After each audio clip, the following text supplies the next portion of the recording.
It is now my very, very sincere, distinct pleasure to introduce you to the facilitators for today's session.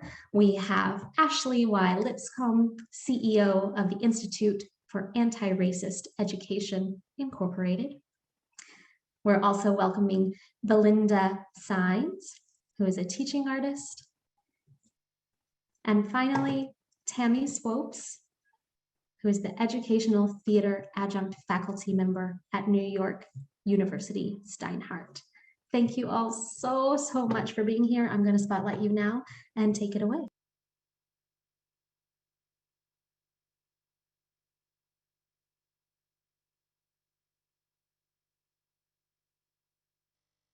Oh, there we go. Hello, everyone. I will share our presentation, but as we get started, my name is Ashley, she, her pronouns, please. I am a Black American woman with my beautiful, kinky, curly hair with a little sprinkle of blonde. I had to dye it that way. And also, I have on a crew neck sweatshirt that is burgundy in color with beautiful, lively plants in the background that I do not keep alive personally. I thank my auntie for that, because if we didn't have her, they would not be there. That's me, and so thank you for joining us today.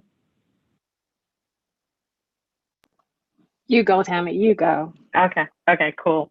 Hey, y'all, my name is Tammy. I use she, her, or no pronoun. Just call me by my name. I am a Black woman with fair skin. I am wearing tortoiseshell glasses. I have long locks, and I am currently wearing a gray top with flowers in it. My background is a mural that has lots of different colors and words printed on it. It is from the Isle of Ireland, one of the resistance walls. Since we are talking about resistance and abolition today, I thought that would be appropriate. And I am going to turn it over to Belinda.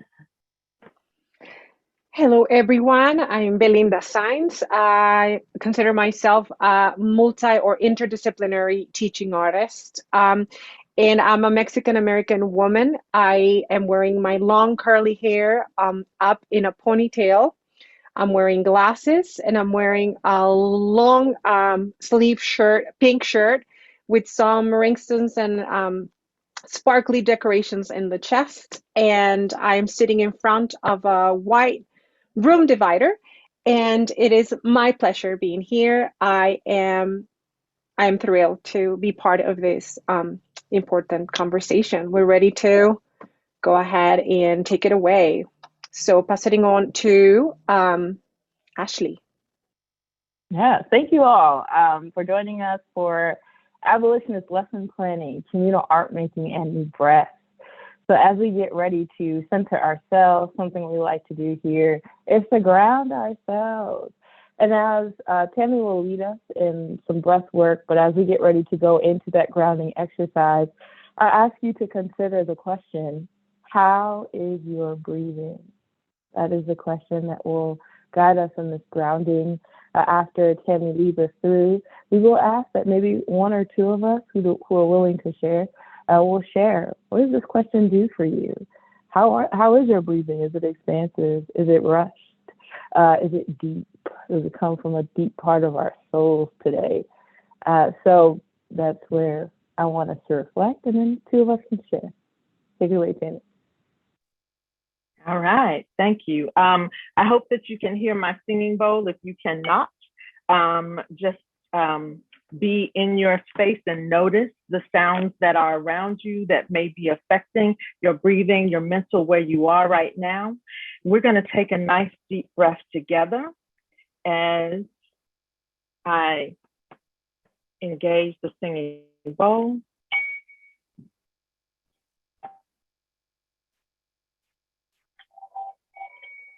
Deep breath in.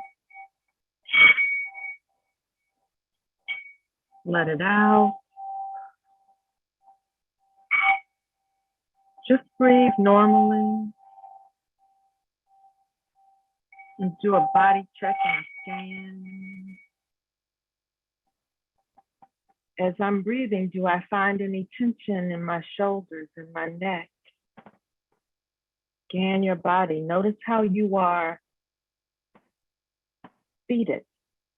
Or if you're not seated, notice how you're standing.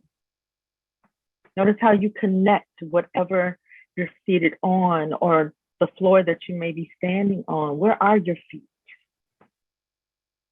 Are they flat on the floor? Breathe.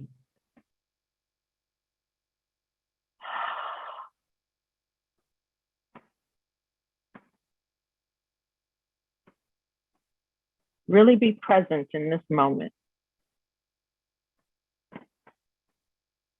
I'm going to engage the singing bowl again. Deep breath. And when it stops, return your gaze back to the screen or flutter your eyes open, whatever feels good and resonates with your body.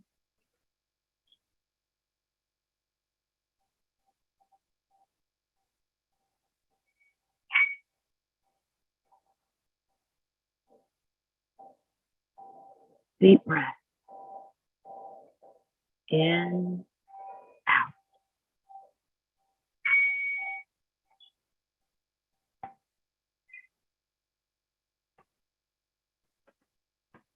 Thank you for taking that moment to breathe with us. And as Ashley just said, how is your breathing? Where are you now? Has it changed since we've breathed together? Is it the same?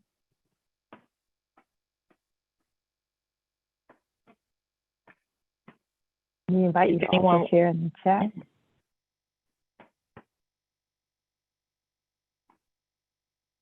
Let us know, some of you, where you are.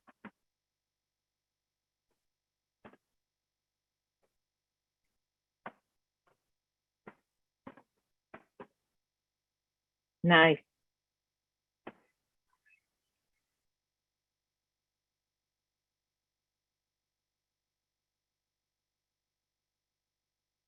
I wanted to read some of what we see happening in the chat. Diana says, I feel more present. There's another comment that says, I had a knot in my back and now it's gone. Yeah. My breath was craving to slow down. It is settling now. We feel more connected, deeper. There's a change in posture for some. Some of us appreciate the reminder to breathe. We needed to center ourselves.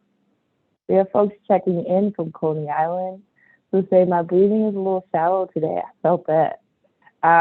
More present. We're feeling more present with ourselves. To use some more breaths, honestly. Yeah. I love this. I love this connection that we're seeing happening in the chat. And that is one of the reasons we ask the question, is so that we remind ourselves that we're human beings living in this existence. And as a theme of our time together, right? New breath, new ways of being, new ways of breathing is what we're seeking to do today in our time together. And so we have some community invitations and agreements. I'll let Belinda take it from here. Yes, so thank you everybody for breathing together. I definitely felt more relaxed and connected with all of you. So thank you for sharing this time of breathing. So as we move on and we'll share the next session together, we want to make some invitations and agreements. We have 4 that we would like to propose to the community as we will navigate this space together. So we want to invite everyone to participate to the best of your ability and take this space for you and make of this experience your own in any sense. We want to invite everyone to think of everything that's going to be shared in this space and consider that not all truths are universal. And within that, I would like for us to think a little bit about the intention versus impact of what is shared, so we can all just be mindful of this invitation and understanding that there's an impact to everything we say, to everything we do, and just have that clarity of intention versus impact. We want to also invite you all to take and learn and grow from this experience and take it out there. But just remind you all, we want to keep the stories to stay. We want to create a space where we feel comfortable to share our stories, and we would like to keep it here. But the lessons can go. The lessons can leave this Zoom space. And we, as a matter of fact, encourage you to do so. And lastly, we want to propose, so when the going gets rough, turn to wonder, right? So we want to invite also this idea of understanding that this conversation can get uncomfortable, can be difficult, and we also get into this position to be vulnerable and reflective. But there's also that opportunity for wonder what's next and what opportunities are there within these conversations we will have. But again, these are invitations that we propose, and we would love for you to let us know if you have any other invitations to make to this community of practice, and throw it in the chat if you would like to agree to some other things as a community. Let us know.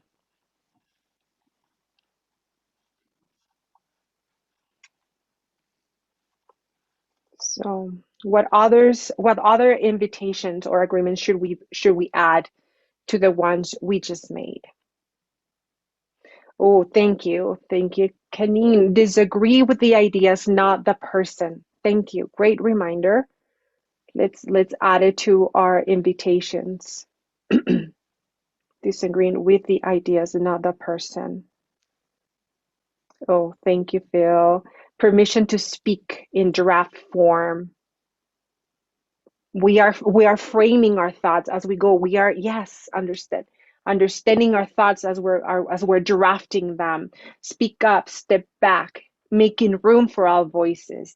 Excellent. Yes, if you tend to be that person who's gives ideas at the beginning, so today we can invite you to step back, make space. Or if you tend to step back and give your ideas at the very end of the conversation, we invite you to do it sooner, to take the risk. Definitely enter into the conversation with best intent. We're here to learn, we're here to grow.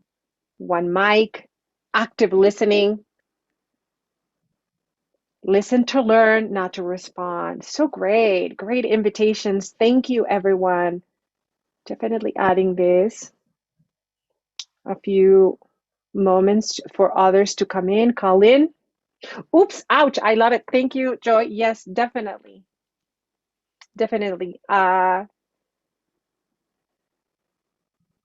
Taking that I say accountability, right? For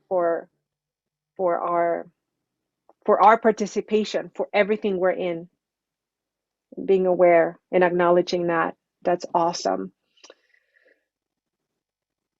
Intention versus impact. So I would like everybody to, once again, deep breath, to take all in. All these agreements are part of this work together. We're embracing them.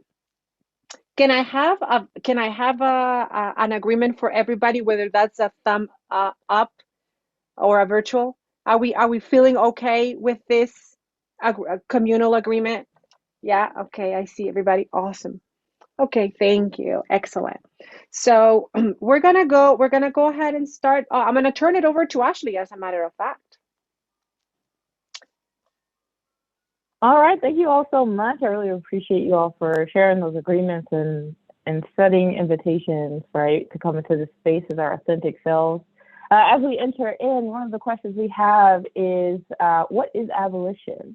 What does it offer education today? That is the question that will kind of ground us as we prepare to start our conversation. So here on the screen, you'll see a QR code. That QR code will lead you to a Mentimeter where we're going to do a word cloud with some of your answers. So if you will, just take a few moments we'll also put the link in the chat as well. So if Tammy or Belinda could add that link to the chat, that would be great. We're also going to add this link here in the chat so that you can access the Mentimeter and we can start a discussion there. What is abolition? What does it offer education today? That is our question. And you'll see the link in the chat. Thank you. What is abolition, and what does it offer education today? You can choose to answer as you wish, because we're asking for words here. You can answer one or both questions. You can answer the question that calls you the most, whatever feels good to you. What is abolition? What does it offer education today? And then I'll stop and share so we can see what our word cloud looks like.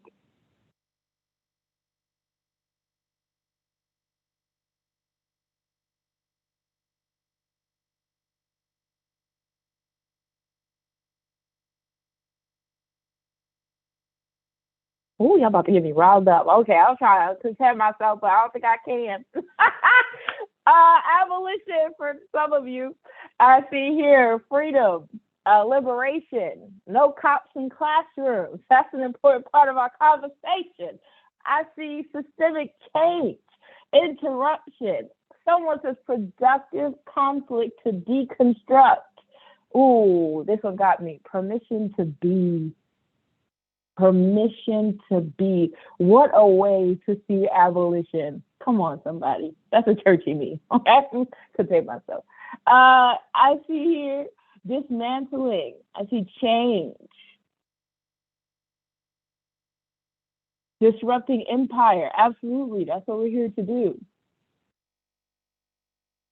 I love this. Y'all see this? This is what we're here to do. And the words that are getting larger to us, y'all are the artists, so maybe I'll let Tammie and Belinda take us from here. But when we look at that, the words are getting larger as they stand out to us. What are these words? What do they mean to education? What does it offer us? Yeah, I'm seeing change, liberation, justice, equity, love. It didn't get bigger, but it's there in even small spurts. We got to have love, right? Because if we don't, then why are we doing this work? Oh, I love the way it's changing, right? It's an art piece that's continuing to like mold itself and continuing to like build and move. Choice, accountability, transparency, possibility.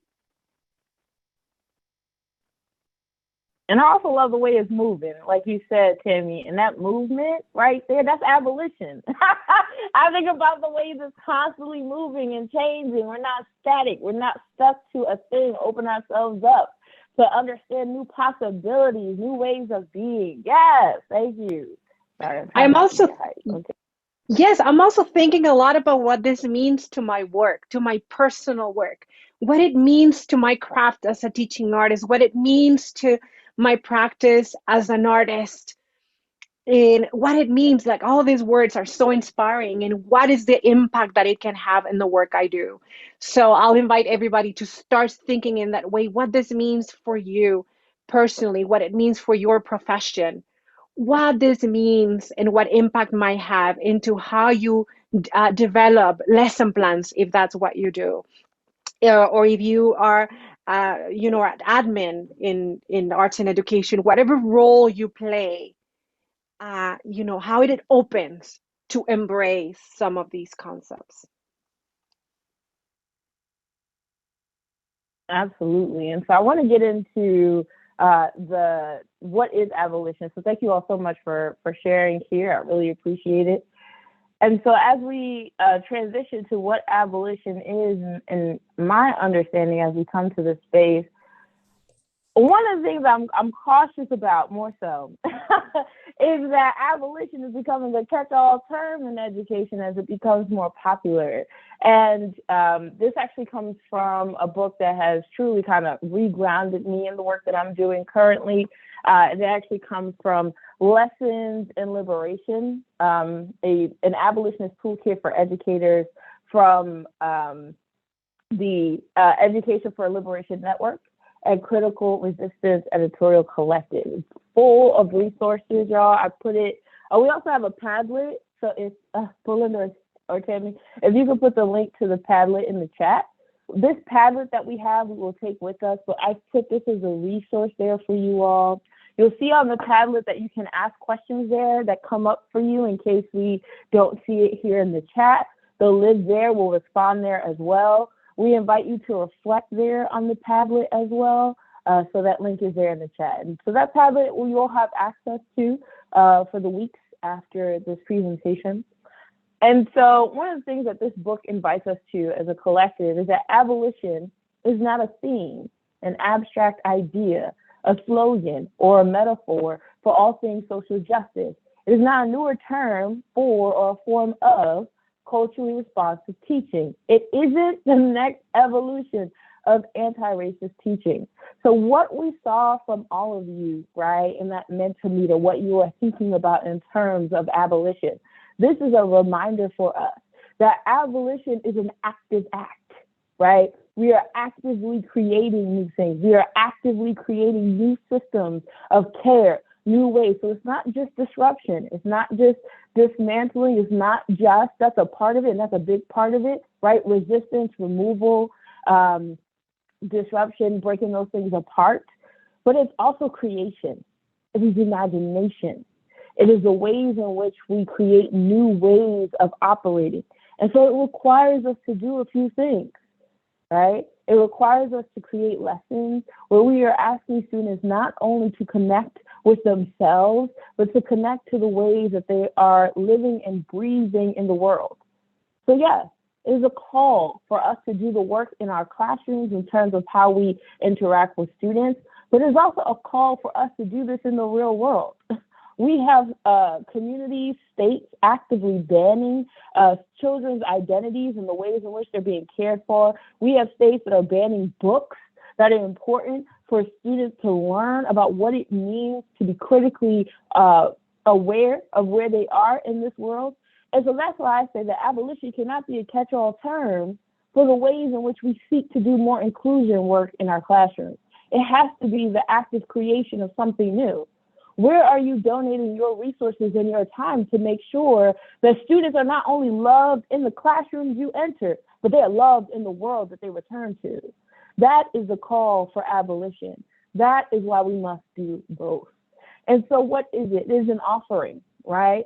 And this also comes from the book, the toolkit. So make sure you go and purchase. It's worth it. Okay, let me tell you, it's worth the purchase. There are lesson plans in there. I was like, let me get something, right? And so abolition is collective struggle. It is how we must come together as a community, because we have been taught, right, that it's individualism. We get ahead by doing what we need to do for ourselves. We have to essentially do this together, create community, and that's what it offers us in our classrooms and beyond. How are you connecting with other teaching artists that are working to disrupt what's happening not only in schools but in society? It is specific. Let's not forget that abolition is also about disrupting the prison industrial complex. And so that means that we are starving it in nature. That is the goal of abolition. Schools, as Dr. Bettina Love has coined so beautifully, right, that have become the educational survival complex. And so our job is to essentially starve the complex in ways that we are teaching students not only to love each other, but to love themselves so fully, and being energized to ensure that no one else can disrespect their existence in a way that would make them feel less than or unloved or unworthy, right? We are doing that active work. It is actionable. Do something. We love to learn. Let's also love to do. It is about who you are and how you move in the world, about how we live in relation to others. That is abolition. It is about disrupting the ways that students cannot access quality food in their neighborhoods, the ways in which healthcare has been discriminatory against them and their families, the ways in which education is not accessible. Y'all, there's a truck going by, so if it is too loud, I'm sorry. In that way. And so that is what abolition offers us, a way to connect and be centered.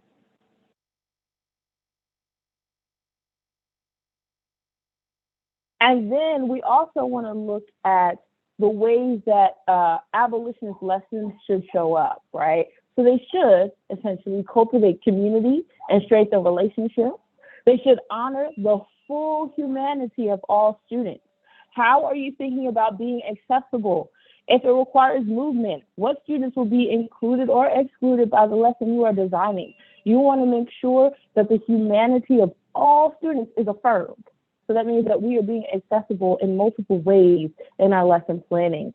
You also want to establish rituals, routines, and practice. We know the point of social emotional learning and growth and development is also about the ways that students have a routine when they come in, not one that's so necessarily fixed, but they know that there's a process by which if someone is harmed or we step on someone, there's a process where repair can happen with the facilitator, with each other, right? There is a process by which they know they can connect and have relationships with each other. That's the point of rituals and routines.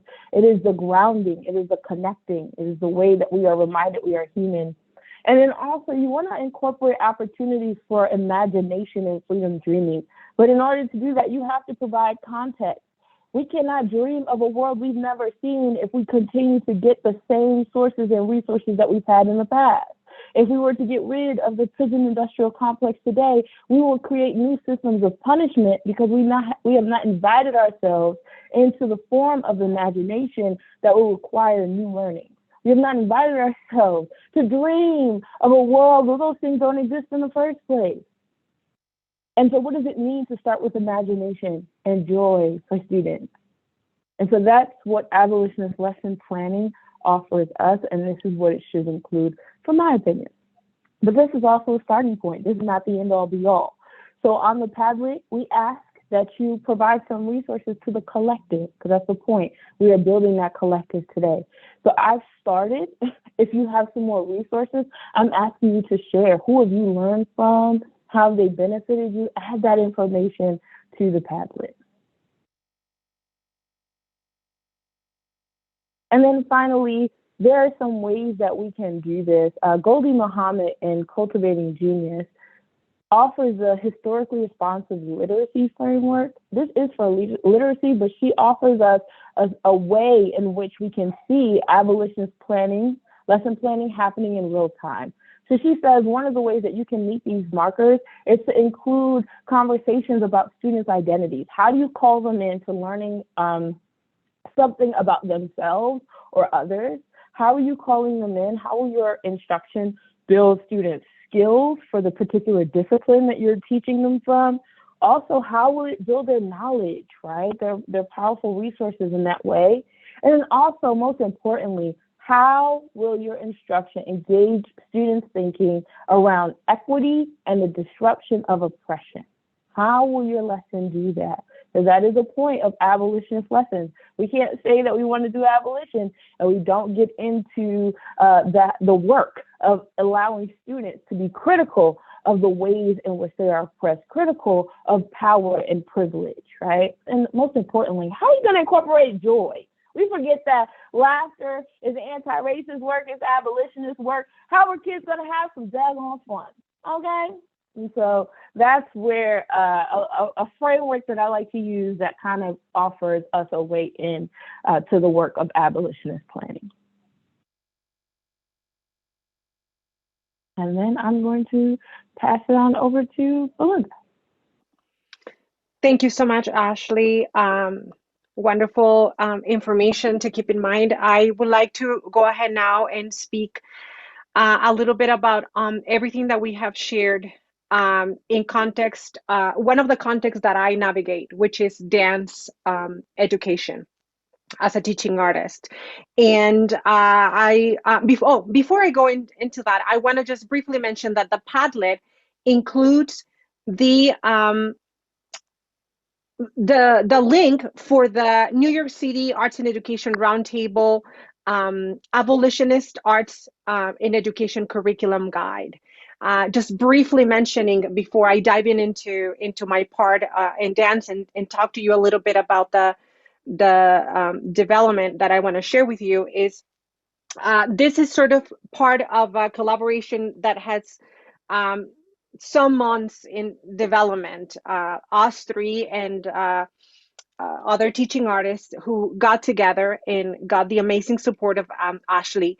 And we develop lesson plans with all this thinking and this process, to kind of be able to say, this is how it looks, in a theater environment, in a music environment, in a dance environment, etc. So you have access to that. If you have not seen it, we invite you to please go ahead and check it out.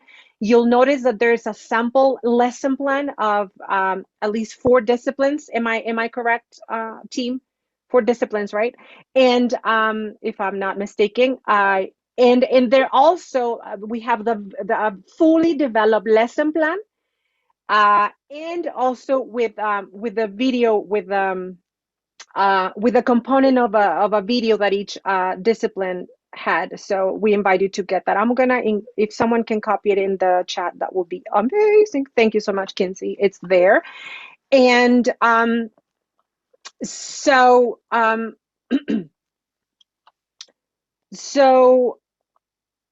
excellent. So what I would like to do now is go ahead and talk a little bit about the process I went through in developing this lesson plan. As you can see, the one I made is socially conscious dance making.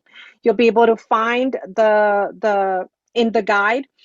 And I would like to speak a little bit about the process of planning, implementing, and collaborating, and what it means to bring an abolitionist lens into the planning.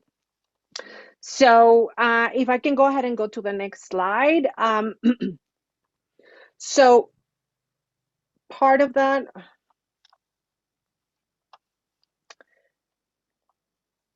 part of the process that I wanted to make sure is to keep it student centered. That was one of the things that I was really looking into. It's student centered. I wanted to be multi-model, and I wanted to be interdisciplinary.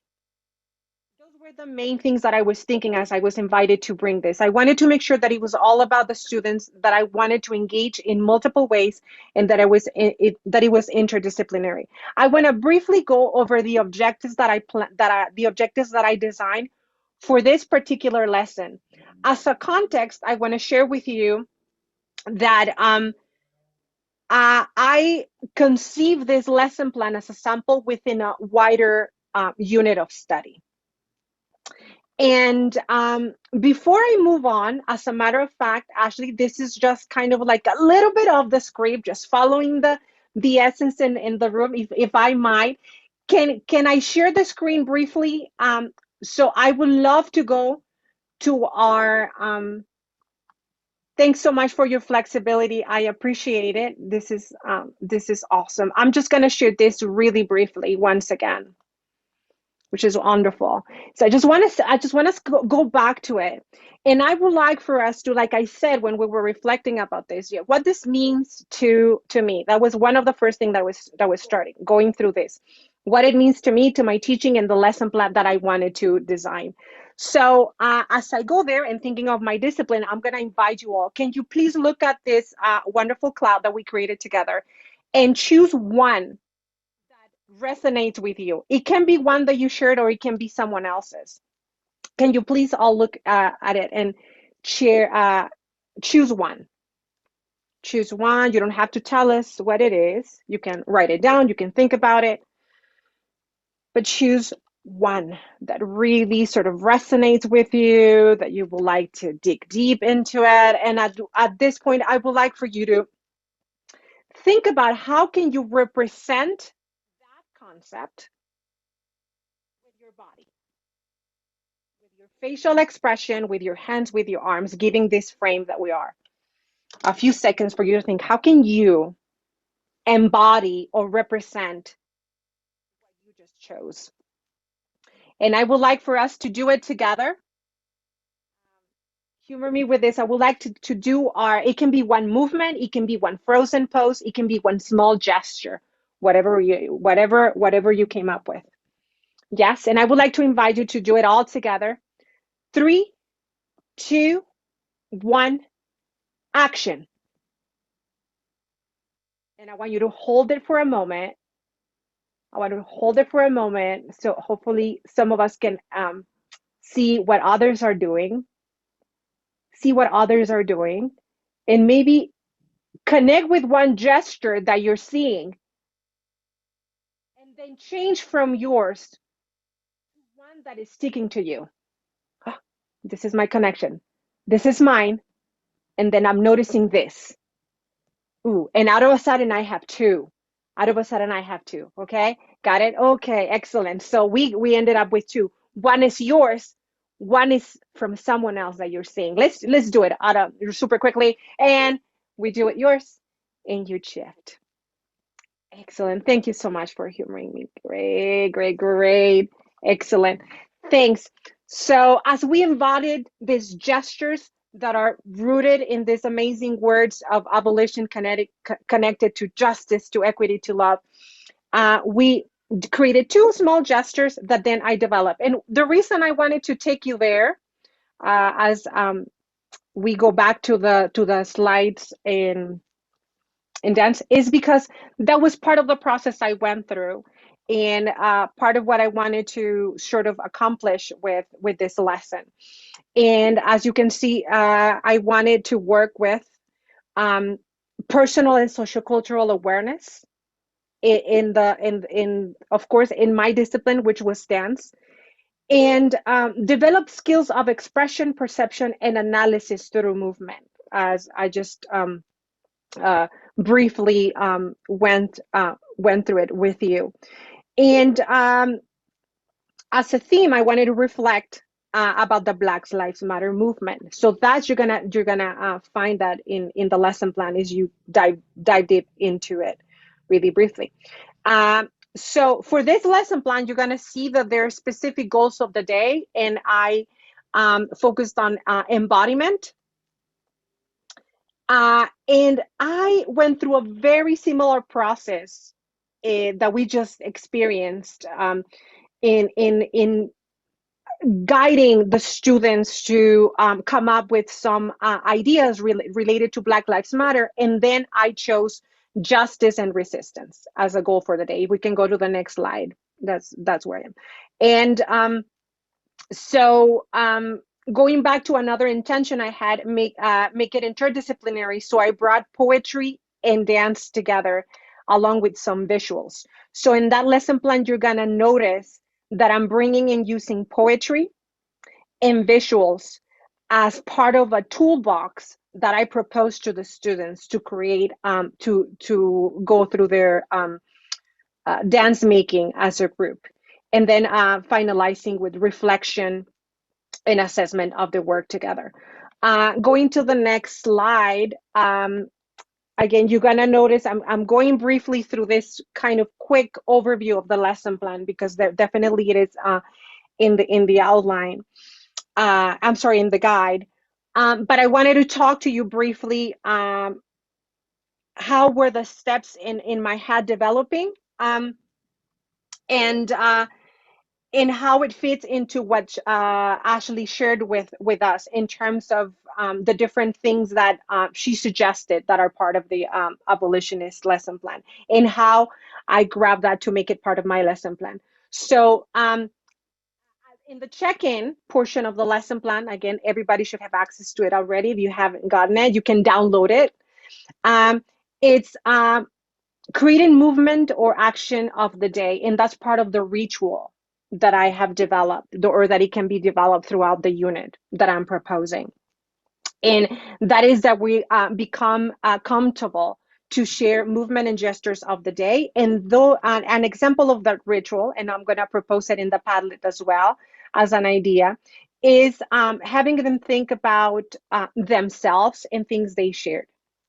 So an example of a prompt that I use in the lesson plan is, today I want to celebrate something about me. And that's part of the checking. The students, as they walk in, they see the prompt of the day.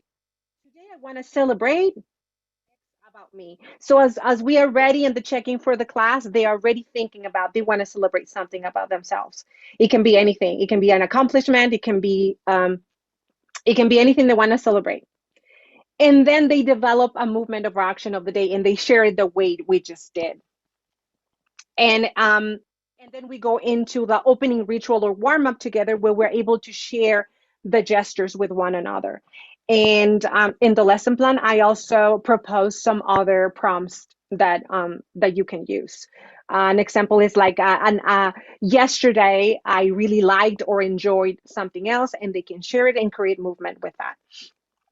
So as I developed creating this lesson, I was thinking about the discipline for embodiment, but always keeping in mind the message and the reflection that I really wanted to get going in the lesson. So like I said, justice was part of a big part of the conversation for them to think about. And so we create a circle called circle gesture making. You know, that as we're in the circle and we embody our movement of the day, then we continue embodying the way we just did with the concept of justice.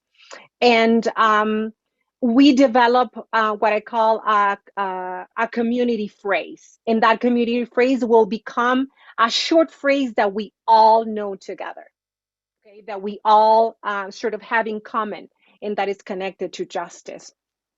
And these sections, everything that I'm talking about, is developed step by step in widths of steps in the guide as well. For you're able to refer back to it. I develop an activity 2 and 3, and I wanted to make sure that this was student-centered. So the group, I pass on ownership to them through some guided experiences and what it was the toolbox that they get in packets. So I divided into groups, and the groups receive a packet that includes a poem inspired by Black Lives Matter movement, and it's a poem written by a student. And I chose Black by Popular Demand by Madison Madison. She was back then in grade 12, and I provided as a resource as well. And it included also some ideas for choreographic direction. So again, remember that this lesson plan fits into a unit. So by this time, I have worked with students with some choreographic ideas that we have discussed: tempo, repetition, etc. So I remind them about that. And then also I include images or visuals, photographies from the Black Lives Matter movement. And so in the group, we reflect, we revise the materials, and then they have specific prompts as to how they can utilize them and bring them into the upcoming project, which is going to be developing their Black Lives Matter movement piece. Okay. Again, those of you that have accessed the lesson plan, you'll be able to see that I have included the images that we revised together. We see them, we take some time to notice what's happening, to pose some questions, to make connections. And so this is meant to be a process-based experience, because I want to focus on the reflection about the concept of justice and what it means, and create personal connections and have them create connections to the theme and then embody them.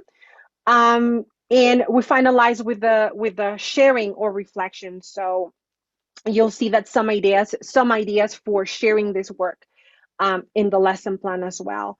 And then ending or closing with a reflection or closing ritual that I have made, reflecting about one piece that we have seen, you know. So I have the students reflecting about a piece that has been shared, perhaps posing questions, guide some conversation to see how the group expressed justice, how they expressed Black Lives Matter movement, see what choices that they took, etc. And by all means, this is a work in progress. And of course, I propose steps as of how this can sort of develop into, you know, perhaps a much more polished product or final sharing, etc. So I wanted to briefly give you like an overview of what these concepts would mean to a lesson plan specifically or concretely, because I'm going to utilize it as a sample for whenever we break out in rooms. I'll be able to jump into different groups and provide ideas that are relevant to me and the field that I navigate, but that can be transposed into other disciplines. Really briefly, and to finish my section, I just wanted to share with you that I started the process of creating abolitionist lesson planning through reflection to my past and present experiences that are personal and professional and social experience. So I didn't start from scratch. It didn't start like from a blank slate. I went ahead and reflected about my artistic experiences, my professional experiences, and then I started reflecting about what's abolitionist about what I have already done. Maybe I hadn't used the language, maybe I had, but I wanted to go ahead and acknowledge, my lineage and my experiences, and so I went ahead and reviewed what it means to create abolitionist lesson plans. And then I went ahead and I need to give credit, to the lineage that it's providing everything that I share with you in this lesson plan. And I have three major roots for this work. And one of these is my role as a performer with Joel Powell's movement of the People Dance Company, who's based in New York City.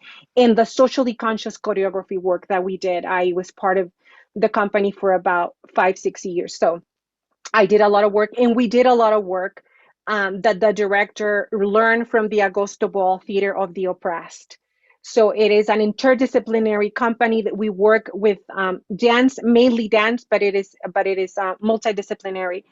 And I also brought in my experience as an aesthetic education practitioner.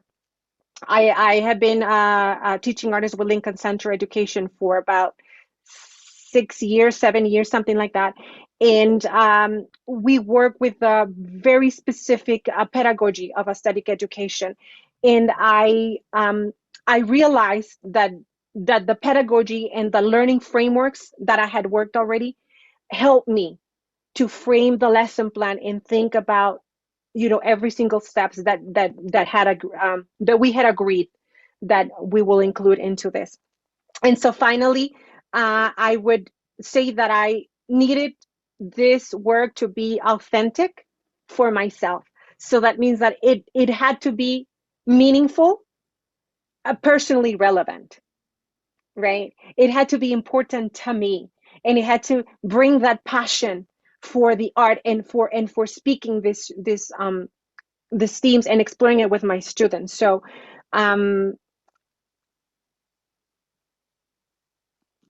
and finally, working and engaging with artists that are already engaging with abolitionist art making, artworks that are already existing. And I, in the field of dance, I propose at the end of the lesson plan, some companies that, to my point of view, are already doing a lot of work that speaks to the everything we have discussed so far. Team, I'm sorry if I took more than time. I honestly didn't. I was supposed to have my phone right here to be checking time, and then it turned blank, and then I just kept going. But that's my time, and I'll turn it over to Tammy. Belinda, it's all good. It's all good. So my lesson, the foundation of my lesson is theater. And I'm going to say one of the reasons why I love theater and I fell in love with theater is because it encompasses all of the different art forms in so many ways, right? Or it can. It can encompass visual art. It can encompass images. It's movement-based. There's all these tech elements to it. And these are all the things that I try to bring to students in classrooms. I should say that in addition to, or mainly, I've been a classroom teacher of theater for a number of years. And this year I've stepped back into that role, good or bad, and have been teaching theater in the middle school level. Middle school can be extremely challenging and difficult, I'm sure y'all know. those of you out there who teach middle school, but it's also the most rewarding because that's where they begin to like really think about themselves in connection to the world, as well as what's happening. They begin to really think critically, right? And so that's where I want to get them, especially with the abolitionist work. So I want to take you through my thought process as well and how I created the lesson plan. I would like to, I'd like to share screen, Ashley, if you would. Let's see. And I'm just going to show you the lesson plan. I'm sure you all have access to, but I just want to walk you through. So first of all, this sample lesson plan is the one that you will find in the guide, in the Arts and Education Roundtable. And this is the one that I created. It's meant for 6th through 8th grade, but you can certainly utilize this as a foundation and then carry it down grades and then upgrade. I've done this same type of work with as young as 4th graders and as old as high school and college students. So one of the art form, like the skill, is Tableau that we were utilizing to create our story. This would be the 2nd or 3rd plan in an overall series of lesson plans on this particular lesson. And what I utilized was the Children's March. So if you don't know about the Children's March, which I did not know until I did a similar lesson with a group of young people. And we were talking about music and using that as a foundation. And then they brought in this really hot piece of music that was rap, that was all about the Children's March, which took me down a rabbit hole to think about, to look at, to try to figure out what is this thing in history that I have not been taught in school? And why have I not been taught this? Because for young people to see themselves engaging in revolutionary acts, for me, is something that is so essential. When you see yourself represented and used to see themselves represented out there in the world making change, it's so fundamental. It's fundamental to them being able to understand that they have voice. They are not meant to be silent, that they have voice and agency. And this is a way that people in the past have done it. So I wanted to bring about history and show them other young people who've done this and made a major impact on history. I wanted to engage them in the act of theater, right? That is accessible for everyone. We can all create an image with our body. We can help each other to create images with our bodies. We don't need to necessarily have a script in our hand to do this. And it's improvisational in nature because we're doing it on the fly. Prompting. So one of the things that I always utilize when I start my lessons is music. It sets the mood, it sets the tone, it sets the vibe. And because we're talking about the Children's March of 1963, I wanted to play 60s music. And part of this is, and in this guide, it has some resources for videos that you can show beforehand or even during this lesson. The words and the concepts for the day are power, resistance, the children's movement, because that's our text, tableau, and image theater. Image theater, again, as Belinda just mentioned, is a part of Augusto Boal's Theater of the Oppressed, which is a foundational piece for me. One of the foundations that I build off in my own work and thinking about this work. And our goals for the day, I'm not going to read all of this, but I want students to embody some of these key terms and have them introduced via the Children's March. And they're also creating stories based around a historical perspective. So they are creating fictional stories based on a historical perspective, which is the 1960s civil rights movement and the Children's March. What I found is that so often our students don't get the full breadth of what's happening, and also to like look at this in terms of what's happening now and what happened then. So step one lesson that I like to do is utilize images and put them around the room, and they just simply do a gallery walk because they gotta have some foundation before we can get into the art making. So they do a gallery walk, and I do a gallery walk of images from the 1960s civil rights movement, and I just ask them to talk to each other about what they know. Then I put up a side-by-side picture of Black Lives Matter movement, and I said, what's different and what's the same? What's different and what's the same? And some of those differences are that there are a lot more women at the front line of the Black Lives Matter movement. Not that women were not a part of the 1960s civil rights movement, but visually, they are not seen as much. They definitely, when women were there, we were propelling it forward, but we're not seen as much.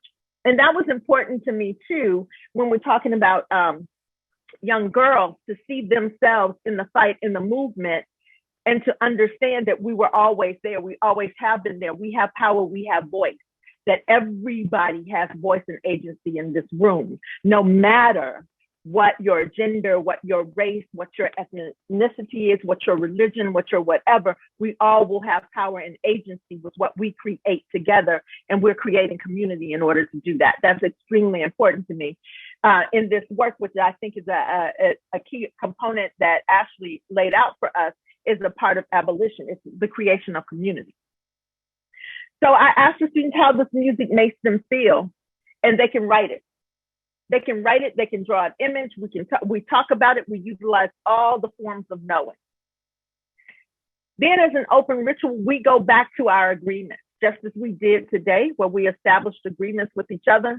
We had some already there, but then some people put some up again, we established that. So we go back and say, do we agree to these agreements today? What needs to change, if anything? What's going on with us? And I should also say that as students walk in the room, and of course, pre-COVID, I would ask students if they would greet me, because I need to check in.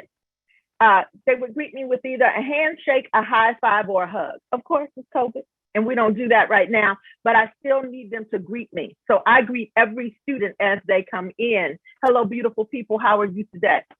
What's happening? You good? All right, I see you. Like something individual, so that they know that I see them and that they are seen. That's also a part of building community for me and my thought process when I'm going through these lessons. It's really important to make those connections as the facilitator, so that they can see that model to make those connections with each other in the classroom. So we go through, we do our agreements, and then we do warm up. Warm up is ritualistic. It's something that we should do, and this is student-led. My goal is always that students are empowered, that they lead the process, that if something happened and I fell out today, that they could go ahead and they could lead their own process and do their own class. And y'all, it's happened. It happens all the time. Once you give them that and you allow them that, they can do it. And so I wouldn't be leading the tongue twister, especially if this is a group that I've been with already. They would lead it. Once I teach it, they lead it.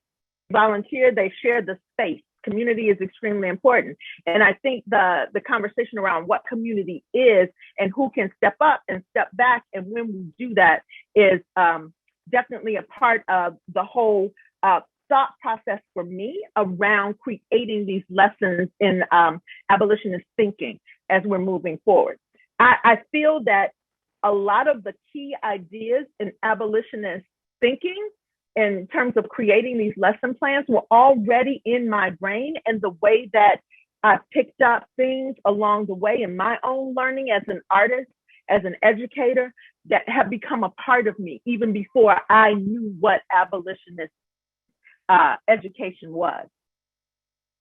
So we do a little movement, Belinda. We do our walking in space, and our walking in space is meant to ground our thinking, just like we did in our breathing, to come together all in one place. And a couple of the prompts that I might use would be, first, you walk normally. You might walk as if you're moving through mud, walk as if your whole body feels excited. And of course, we adjust for the room. If there are young people in the room for whom walking is not something that they could fully engage in, we adjust. We adjust, and we ask the community, how can we adjust so that everybody is included? oftentimes young people have better ideas than I ever could in that moment. And we utilize all of those ideas to make sure that's happening. So everybody in that space is a part of what's happening. Nobody gets left out. Then our process activity. What did you feel when I gave the prompt to walk as if you were walking through water? How did that feel to you in your body? Was it easy? Was it challenging? What is that? So for me, theater encompasses everything. Like your whole, you act with your whole body, not just with your brain, not just with your words, but with your whole being. And so it's them being engaged in this as a whole, complete being, much like Belinda's dance and movement. So again, this is why I love theater, because it has all these elements, right? So I'm walking them through, and I'm not going to take you through each part, but I just want to take you through like my thinking as I'm creating it. And the movement piece is a way to get it in their bodies, or to get them moving and to get certain concepts in their bodies, because we're going to now create together, which is extremely important. So we do what I call family portraits, and this is for fun. Here's the joy. Here's the joy. So I give them little pieces of paper, they get into groups, and I go, okay, so you're a family of lions, you're a family of superheroes, you're a family of books, you know, all these different, maybe abstract things, and then they create, and we quickly show. Tableau is a frozen image, if I didn't say that already, much like a picture.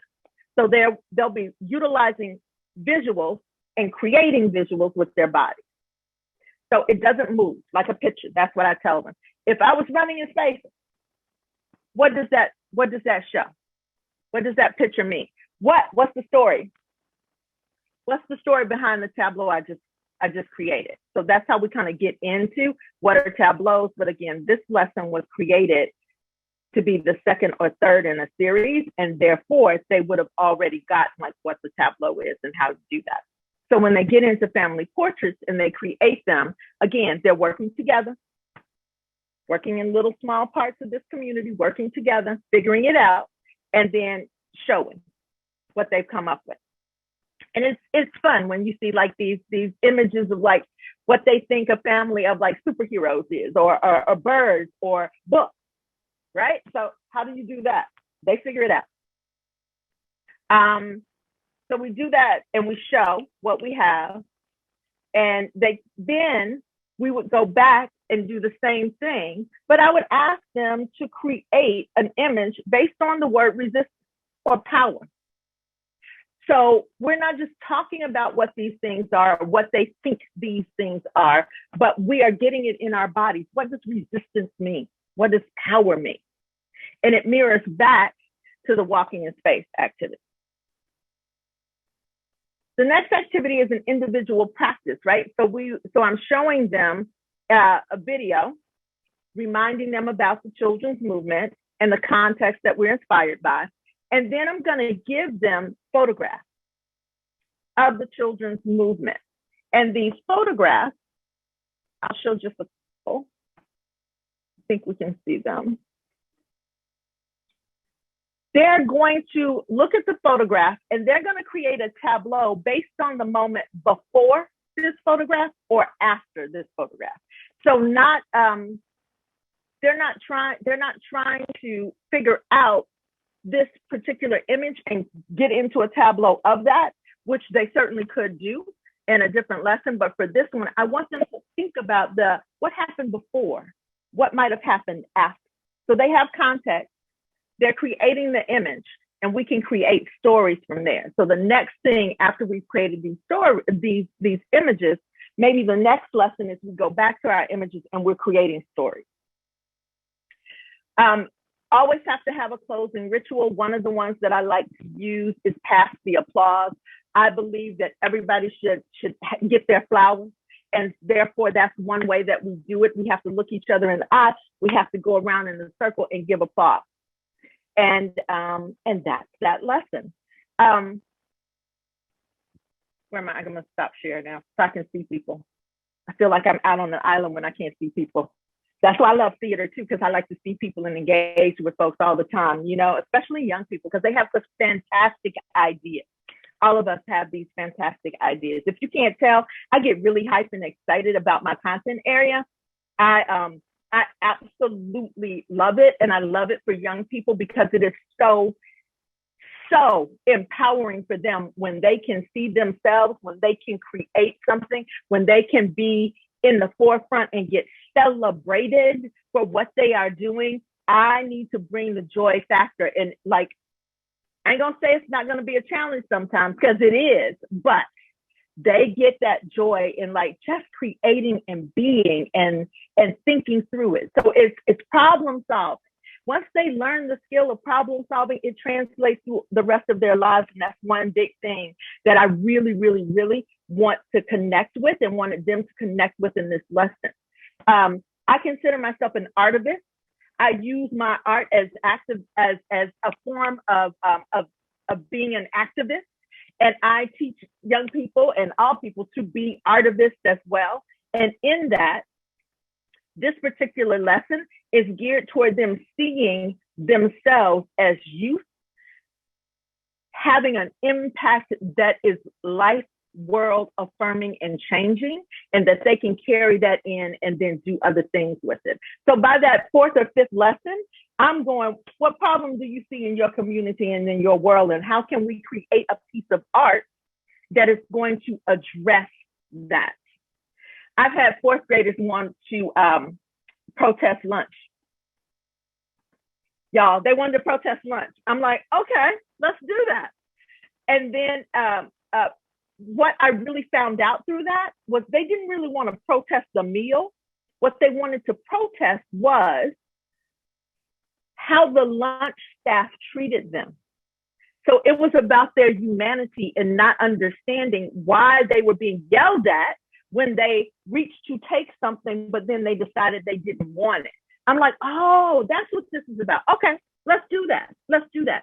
So we created a piece of art that we invited the lunch staff to see so that they could understand what they felt and that we could build a better relationship in that way. And so everybody has a better understanding of what this is. They were like, yeah, we know we can't just say we don't like what it tastes like.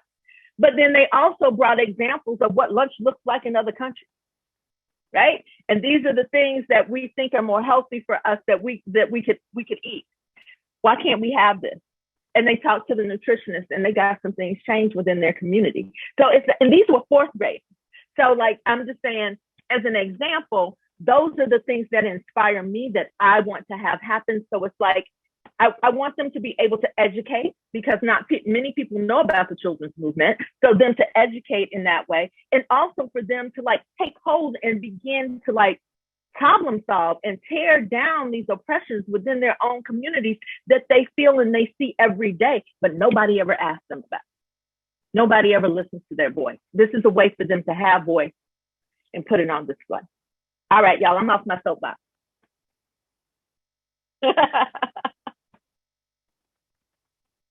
Yes, can we give that virtual round of applause there for Tammy and for Belinda for the wonderful ways they have taken us through these unique, what I call artifacts, right, for our shared future in this guidebook. So definitely want to lift the both of them up. Thank you for your artivism, right, your artistry, not just in what you do out in the world, but the ways in which you do it with students, right? It's an honor to be on this platform with both of you today. And so it is 5:16. So I'm watching the time. The preacher is watching the time today. So if you have heard me before, you know, as a Baptist preacher, I'll check time. Y'all will be here until I'm done. No, I'm just kidding. So I was actually watching time today. We were going to go into our breakout rooms, but also we understand that as part of abolition, the beautiful part is we are not stuck within constructs that do not allow us to be flexible. So in this moment, I still want to offer and share space with all of you who have joined us today to ask questions too. So you can ask questions here in the chat, or you can ask questions there on the Padlet. I can still break us out into breakout rooms for about 5 minutes. I still want to give us some opportunity to connect if that's what we like. So I want to leave that, like we would for our students, I want to leave that choice up to you. So if you would like for us to go into breakout rooms for about 5 minutes, you can put an emoji, type yes in the chat so that we can see it. It's hard for me to see everyone here. So I want to make sure we do it in the chat just so we're good. Or if you're like, I just want to ask some Q&A, I want you to put Q&A. You can do, let's do connection for 5 minutes, a little 5 minutes there, or you can do Q&A. And then we'll kind of go based on the responses of the collective. We'll lean towards what the collective wants. And you all help me out just to make sure. All right. Well, we're seeing a lot of okay. Q&A. Q&A. I'm seeing a little bit of both. All right, so I'm seeing a lot of Q&A. Yeah. How about this? We'll do the Q&A, and then if we have some time at the end, give us about 5 minutes to process with each other. We'll do that. But right now, I'm seeing a lot of Q&A. All right, let's go ahead and get into it. There are multiple ways that you can ask questions in this space. We already have some who have asked questions on the Padlet, so we will start with those questions there. But if you have questions also for the two of us, please put it in the chat as well. You can put it in the chat, you can put it in the Padlet. I'm watching both, and then we'll ask those questions. If you have a question directly for one of the panelists here today, feel free to add their names as well, and I'll ask these questions of Tammie and Belinda, because we have to get more of their genius here in the space. And so I'll start with the Padlet as the rest of you start to think about your questions there. And you can also unmute as well. I want to invite you to do that. One of the questions that I see first on the Padlet, and this one seems like it's for all of us.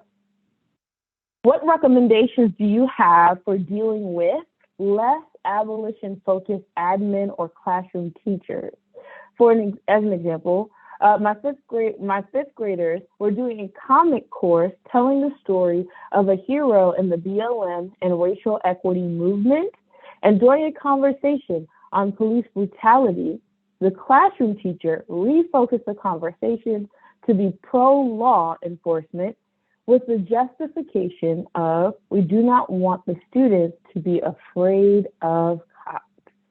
So we're going to leave this open to us all. Again, what recommendations do you have for dealing with those who are not as accommodating to abolition as a focus, who also may not even fully understand it? So any suggestions or recommendations you have there? I want to briefly say that the framing is important. The framing is very, very important, because if we open the conversation to acknowledge that all of the students will have their personal experience with cops, and we need to respect it and acknowledge it, then there will not be room for this sort of like, oh, I think, I don't know exactly, but for this question, I would say that perhaps this was some sort of experience that, I would probably need more context of this, but I would say that framework is important to make sure that it is open to acknowledging, expressing everybody's experiences, in that regard. So that's my thought about that. I'll say the words on third class, and the art can live itself. Talking about. Hold on, Tammy, 1 second. I don't know if it's just me, but you're breaking up just a little bit. Yeah. No, I think I couldn't get what you said either. I'm sorry. Can you hear me now? It's breaking. Can you type what you were gonna share? Because I see that some I think that everybody else was hearing also breaking up. Yeah, and as you type it, you can also disconnect your audio and then try to connect again so that we can hear your wonderful voice here in this space. And so as Tammy is typing that, I'll also offer some framing here. A lot of folks, when you're going into classrooms, it's also important to know who the co-teacher will be. I call them co-teachers, right? Not just hosting teachers or classroom teachers, you're co-teaching in that space too.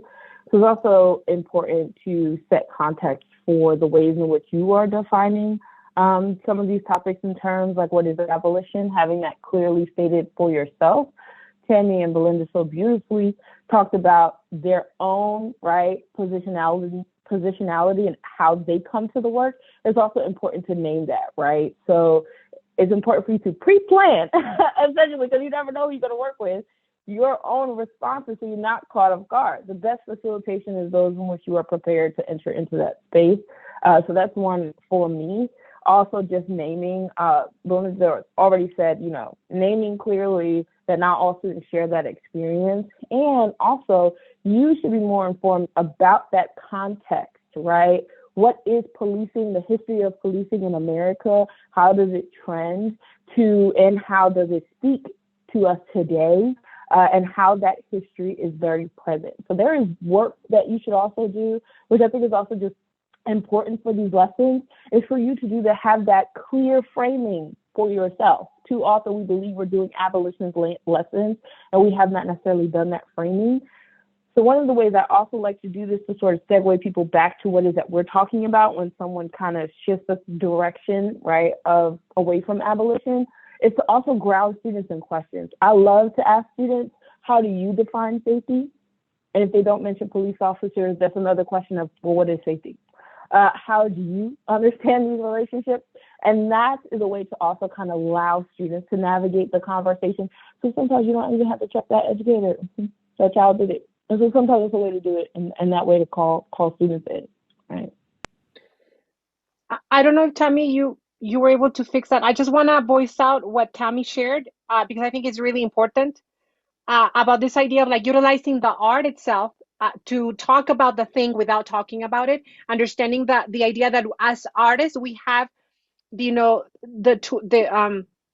tool of the art itself, right, to present our ideas in an abstract way. So that's very important. Thank you, Tammy, for sharing that. I want to thumb up that definitely. Thank you all. We have 3 more questions here, so I want to bring that in from the Padlet. Any ideas around doing this work within current oppressive Department of Education structures and systems? And I'm going to combine this question. And do you have any other, roots of your own work or others recommended for books, practitioners, etc.? So for part 2 of that question, we have the Padlet. So if you do, I ask that anyone please share it there so that we share our community resources.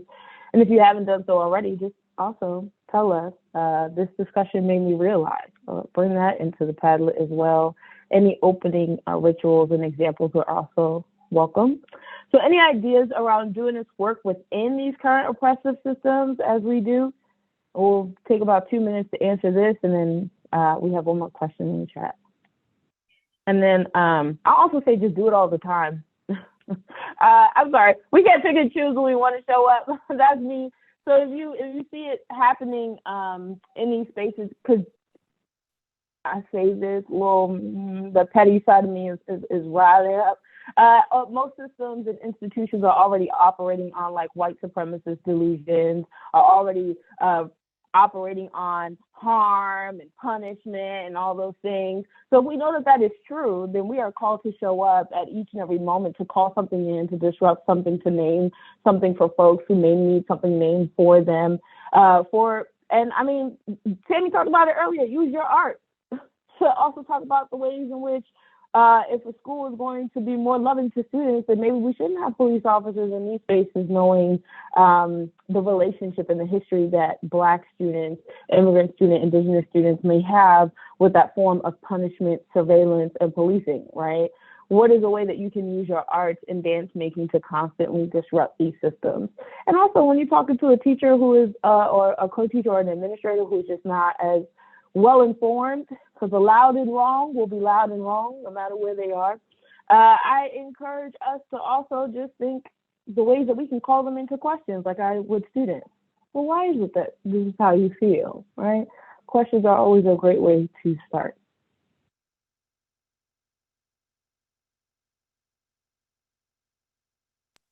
All right, I'm gonna try this one more time. Oh, okay. So I completely agree with everything Ashley just said. Also, I think like if you're gonna engage in doing this work, you have to know that you're gonna be met with some resistance. right? And one of the things that I know, just because someone looks like you doesn't mean they think like you. That's not our experience. That's not our experience. And oftentimes you will walk into a room and folks will appear or say that they are about something, but they have been so deeply ingrained in the systematic oppression that they don't understand that that is what they are doing in that moment. And so when we use the art to very gracefully show them that this is what this is, it can turn. It can have a turn. But our job when we go into spaces, especially with youth, is to empower them. And they can do the messaging. I think Ashley just said it. They will check the adults faster than anybody else once they have the knowledge. They have it, but it's our job to unpack it and give it to them in particular ways. And it's through the art form. We're teaching history through the art. We're teaching about concepts through the art. And they're gonna get it and they're gonna turn key it.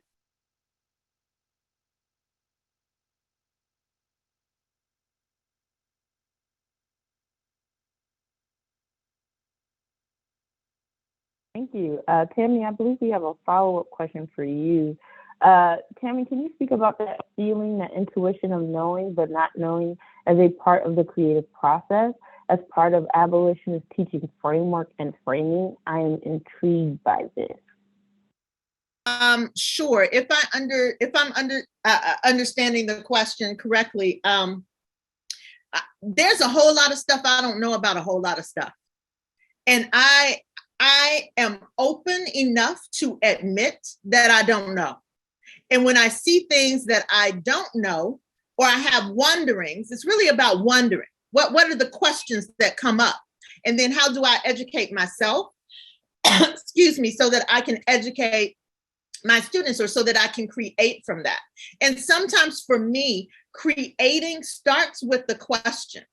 Like I'm questioning something, or why something is a particular way, or what's happening, or why I don't know this bit of history. And then I go down the rabbit hole to like figure it out, find it. And then that becomes the creation point for me. And I hope that's sort of like what you were asking, family out there. It's just, I gotta admit that I don't know it all, that there's a whole lot of things that I don't know. And so then I have to go down rabbit holes of like searching for stuff, because there's so much information out there that it's like, well, why wasn't I ever taught this? Where did this come from? So I do that. And then here's the collaboration piece, right? Somebody else in the space may know more than me. I may be able to call on Belinda and ask questions about something that she may have more knowledge and resource about. I may be able to call on Ashley and ask those questions. I may be able to call on the young people to ask those questions, and they might have some insight into things that I don't know about. And not being afraid to feel like I'm the authority in the room, therefore I need to have all of the power. I don't. I have no power in the room, really. The young people do. But it's shaping that power to be positive and to be a way of knowing for them, and to be an expression for them through the art. Yep, the collective is key. Thank you. And then Belinda, I know we want to let you in here, but we had one more question here in the chat. Do you have any approach with preschoolers, kindergartners, and first years of elementary school for abolitionist teaching? David so kindly helped to offer a resource in this area. Look at us. The collective says inquiry-based instruction and choice give early childhood students agency. Prompting responses to a work of art, a photo, a children's story passage could be meaningful in getting their opinions and voices out. So we'll also, if you could, David, add that to our Padlet too, of resources that we can take with us. And then it looks like we are over time, so I don't want to rush us, but you know. And so also want to consider that children also connect to emotions and things like that. So we know how to talk about kindness, how to talk about these things too. It's also a form of abolition. How do we want other, how do we discuss, oh, this hurt my feelings, why? How do we talk about how do you want to repair that relationship? There are unique ways that we can do that, and that's one way to do it. And I love what's going on in the chat as well. I think teaching about racial disparities can also be healing instead of a deficit model, framing Blackness as wealth of innovation and perseverance, and not just victims of white supremacy, so decentering whiteness and showcasing Blackness pre-colonial. We love that. And the ways in which the Black experience can happen outside of the white gaze and letting that be true. So these are all wonderful things. We do have to close out, so I want to go back to Belinda. And what we don't finish here, continue in the Padlet. Okay, that's why it's there, so that we have it and we can use it as a resource and keep turning back to it to get more, to ask more questions, and engage in that way. So Belinda, I'll come back to you, and then I'll also put up our email addresses so that you can contact us directly.